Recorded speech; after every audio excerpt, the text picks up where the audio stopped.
The unyielding support of my best friend for the last 16 years, the rock of our family, the love of my life, the nation's next First Lady, Michelle Obama.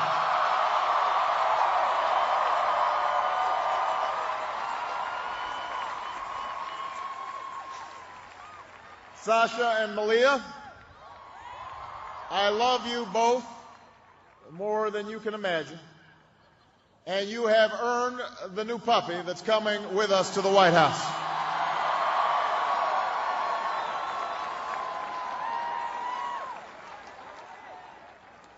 And while she's no longer with us, I know my grandmother's watching, along with the family that made me who I am. I miss them tonight. I know that my debt to them is beyond measure. To my sister Maya, my sister Alma, all my other brothers and sisters, thank you so much for all the support that you've given me. I am grateful to them.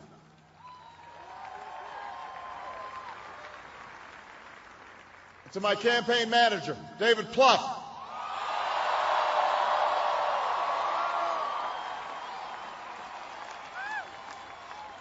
the unsung hero of this campaign, who built the best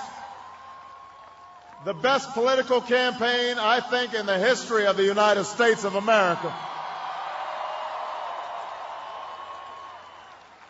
To my chief strategist, David Axelrod,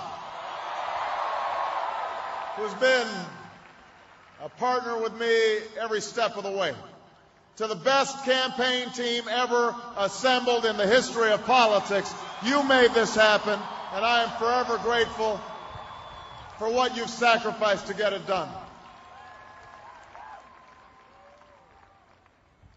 But above all, I will never forget who this victory truly belongs to. It belongs to you.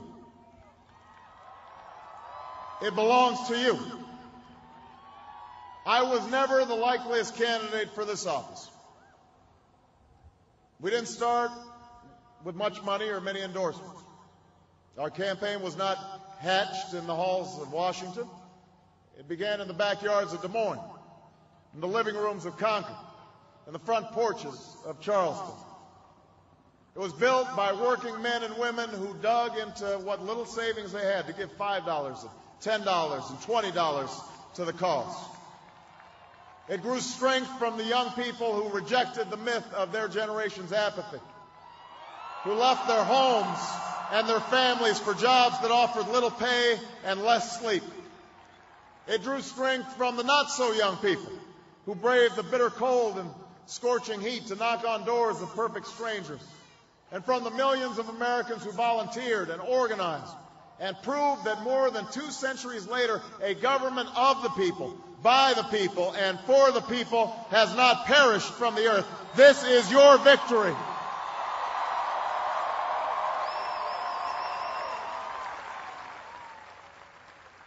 Now, I know you didn't do this just to win an election. And I know you didn't do it for me. You did it because you understand the enormity of the task that lies ahead. For even as we celebrate tonight, we know the challenges that tomorrow will bring are the greatest of our lifetime. 2 wars, a planet in peril, the worst financial crisis in a century. Even as we stand here tonight, we know there are brave Americans waking up in the deserts of Iraq and the mountains of Afghanistan to risk their lives for us. There are mothers and fathers who will lie awake after their children fall asleep and wonder how they'll make the mortgage, or pay their doctor's bills, or save enough for their child's college education. There's new energy to harness, new jobs to be created, new schools to build, and threats to meet, alliances to repair. The road ahead will be long. Our climb will be steep. We may not get there in 1 year or even in 1 term. But America, I have never been more hopeful than I am tonight that we will get there. I promise you, we as a people will get there.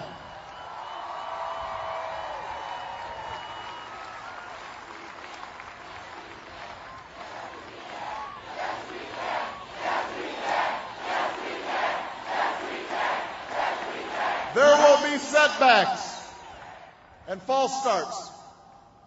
There are many who won't agree with every decision or policy I make as president. And we know the government can't solve every problem. But I will always be honest with you about the challenges we face.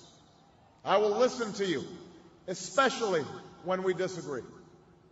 And above all, I will ask you to join in the work of remaking this nation the only way it's been done in America for 221 years. Block by block, brick by brick, calloused hand by calloused hand. What began 21 months ago in the depths of winter cannot end on this autumn night.